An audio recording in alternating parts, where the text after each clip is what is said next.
Thank you. Just quick jump on the stage. I always thought I would fall down. I think your mic is on. Don't make me laugh.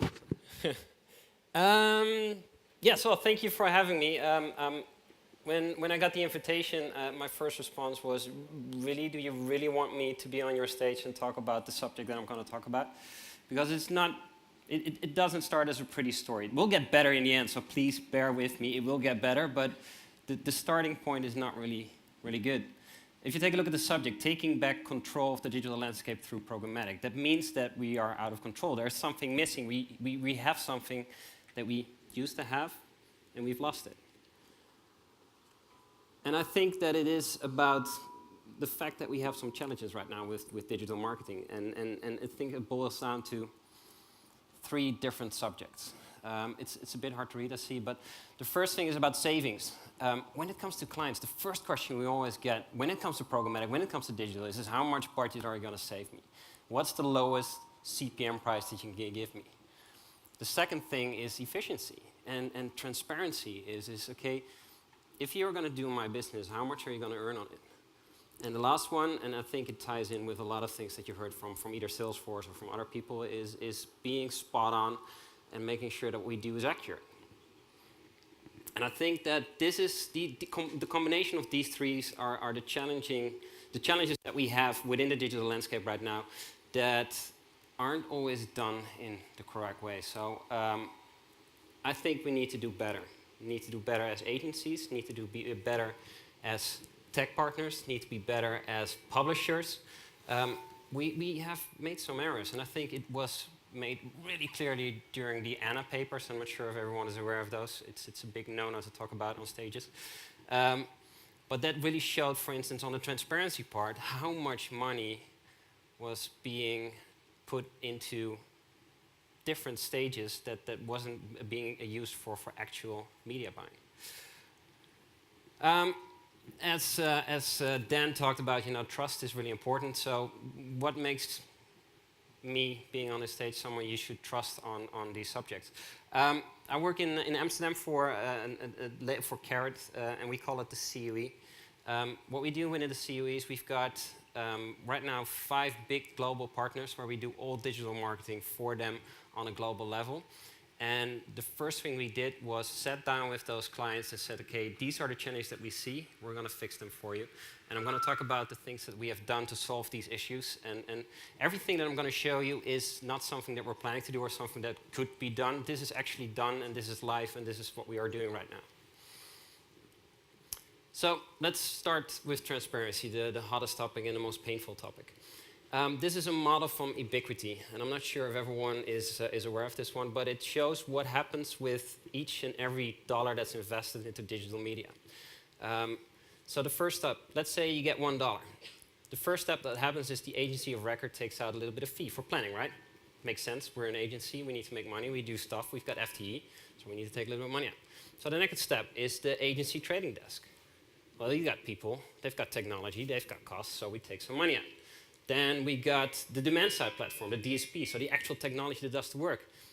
Google, they need to earn some money. They've got some big costs, right? So that's the next step. Then we got tech and data feeds. So we've got data partners. We want to make sure that we hit the right people at the right time, so we need data. That costs money as well. Then we got an exchange because, well, we've got a demand-side platform. We've got a sell-side platform. Logically, they need money as well. Everyone needs to live. From that original dollar that was invested, 40 cents goes to a publisher. Well, to me, this is shocking. This is insane.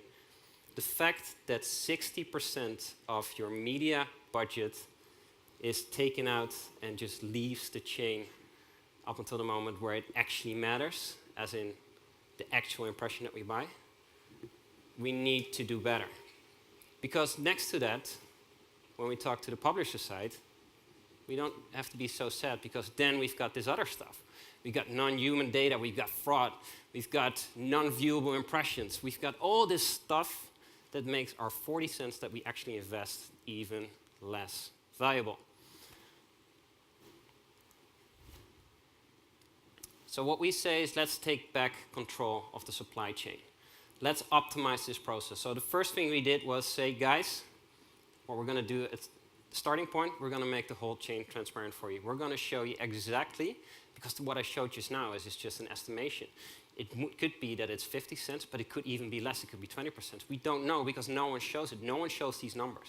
So the first thing we said, let's make this transparent. Let's show our clients exactly what we take out, what goes to technology partners, what goes to data, where we do what, so they know exactly what is invested in what points.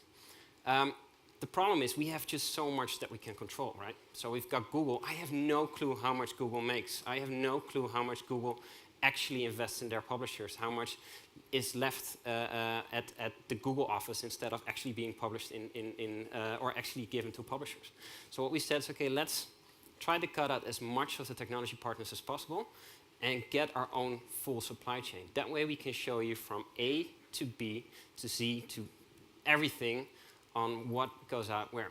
So we created a DAN exchange, so our own SSP basically. And the cool thing about it is that we can, we have supply dashboards. You get real time, you can see what goes on, where we buy stuff, what we're paying for it. You can, from end to end, audit it. So you can see, okay, you gave us $1, and you can see the actual invoice from a publisher, so you know what went to a publisher. And we can do a lot of cool stuff with that. So we can get client-owned deals in there. We can global media partnerships, local and regional deals. So you can start to optimize even your deals through your own exchange. So you can benefit from the fact that you do stuff out of a single place instead of you doing it on a local to local to local to local basis. What makes it extra interesting is due to the fact that we have control over the supply chain, due to the fact that we have our own deals with publishers and we know what happens, we can be smarter when it comes to the quality of the inventory. We can make deals with the publishers saying, if you don't hit a certain level of brand safety or a certain level of efficiency or a certain level of fraud, non-fraud in this case, by the way, not fraud, we're not going to give you any money. So the quality of the inventory is a lot higher because we have control. We've got leverage. Second thing, when it comes to savings, I know that all media people or agency people here have done this exercise before. When you do a pitch, the first thing you get is like this big, boring Excel that shows, okay, how much am I going to pay for a certain CPM? If I'm going to do this publisher, what is the CPM price that I'm going to pay? I'm not sure how many clients are in the room, but clients, you need to do better. It's not about getting the lowest price. The lowest price is actually a lot of bullshit. Because if you go to me and say, okay, I want €4 in 2017, $3.50 in 2018, €3 in 2019, the chances are that I'm going to buy crappier and crappier and crappier inventory. Because that's the only way I can get the price down. Real savings are not being made with boring Excel templates. Real savings are being made on a structural way. Let's see how we can get more working media. The first thing, that transparency gives you more working media because you know exactly where it goes what. Viewability. Let us optimize your campaigns, for instance, on viewable, actual KPIs instead of that we are going to optimize your campaigns based on getting the lowest price, which doesn't make sense. Let us make investment strategies for you.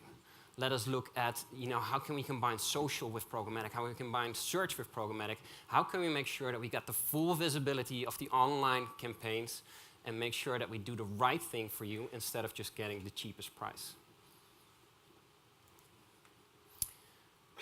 So how do we do that? We work with a very, well, complicated or simple, depends on what client, but most of the time a simple tech stack to start with, because we want to work with a single source of truth. So we work out of a tech stack that shows all data points in one place, instead of getting a different tech stack for Bulgaria, one for Romania, one for Serbia. One place, everything is done on one single spot, because that's the only way you can build true data sets. We talked a lot about data, for instance, with Salesforce. That's something that you do as a client. That's something that you do from your own media. But when it comes to working media, when it comes to digital media, what a media agency does, it's really hard to get clean data out of that. So the first thing that we do is we start to build clean data sets and clean tech stacks that gives you control, and you have like only one place where you know what's happening.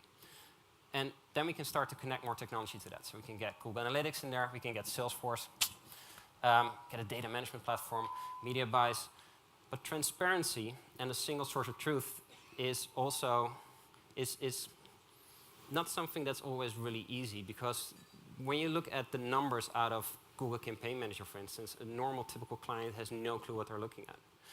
So what we do is we give transparency through a dashboard. So the dashboard gives multiple advantages, right? To begin with, there's no room for discussions. If we get a dashboard in, the local client, the global management team, us and the local agency all have the similar view. They see the same numbers. No discussion on what has been going on, because everyone looks at the same thing. We've done this for Mondelez, for instance. They're in the room. That's the reason why I get them now. But the cool thing about this is we got a transparency dashboard. So we've got all the numbers in there where we show exactly, once again, where all the fees goes. But it also, a dashboard really helps us to get that clean a data stack in there, to get that clean data.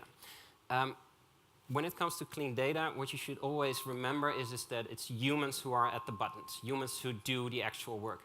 And humans are not robots, they make mistakes. Someone can have an off day, drank too much the last day, had a party, and made an error. So what we also do with these dashboards is make sure that we keep track of all the data going in, check it, see if it's in the correct format. If it's not in the correct format, we can go to that person and say, you need to fix it, and it's done immediately. So we got control out of one system. But a clean data stack also gives us advantage on other levels. We can do some really cool analysis with data. This is an equation. I'm not sure, is anyone here a mathematician? Good. You can translate this for me then, probably, right? Every time I look at this, it just doesn't make sense to me at all. It's because I got smarter people on my team doing this stuff. But so one of the challenges that we face, for instance, is how do we optimize campaigns? We've got multiple people in working on multiple campaigns, and multiple people look at different things, right? So how do you classify if a campaign is good or not? And if I ask 5 different people, you get 5 different answers. So what we did was we created an algorithm based on the data that we have that decided if the campaign had a high quality or low quality based on some simple metrics to start with, so CPM, pacing, viewability, reach. But it gave us some really interesting insights. What we did with this data is, first and foremost, we decided, okay, on a daily basis, we decided, okay, this campaign needs some attention, this campaign you can leave alone for now. So it made sure that we needed less people for the optimization instead of that we just looked at all campaigns all the time. But it gave us some other good stuff as well, is, for instance, graphs like this. So when we look at campaigns, everyone familiar with the name time targeting, for instance? Guess that everyone will understand that is when you put a campaign, for instance, if you have a TV commercial on and you want to run a digital campaign, you say, okay, I'm going to boost my campaign at the same moment as that my TV commercial is on, and I'm going to shut it down on the other moments because that probably gives the best synergy. So we could do actual analysis on the data that we were gathering to see, okay, does that make sense? Does my campaign have a higher quality score when I have a TVC on, or what time of day gives me the best quality score so I can optimize based on that? And it gave some funny insights as well, where we see that during the middle of the night in Great Britain, we probably it gives us a higher quality score if we run campaigns in the middle of the night than it gives during the day. And when we see between 5 and 10, or 5 and 11 even, it gives lower. So our thought was all British guys are in the pub at that point, and then they're just drunk at home looking at their mobile phones. But it's the more that we gather this data, the cleaner the data is, and the more you centralize this stuff, the better the analysis you can do. So going back to, there are some challenges. I think looking at the savings, I think we pretty much solved them. Looking at transparency, we definitely solved that by showing it. Having conversations right now with our clients where we say, guys, we're not going to do it on the cheapest CPM, we're going to do it on the best CPM. That really helped us to move forward. And I think that as an overall, as a carrot on a global level, we are in a far better and more advanced place with programmatic than we have been in the last few years. There is one thing, however, that I think that we should always remember, and I think it ties in perfectly with what the guys at Salesforce said, what Johan said, and I think even what Dan said, is we should never forget what this is all about. It's all about people. The data points are people. The people behind the technology are people.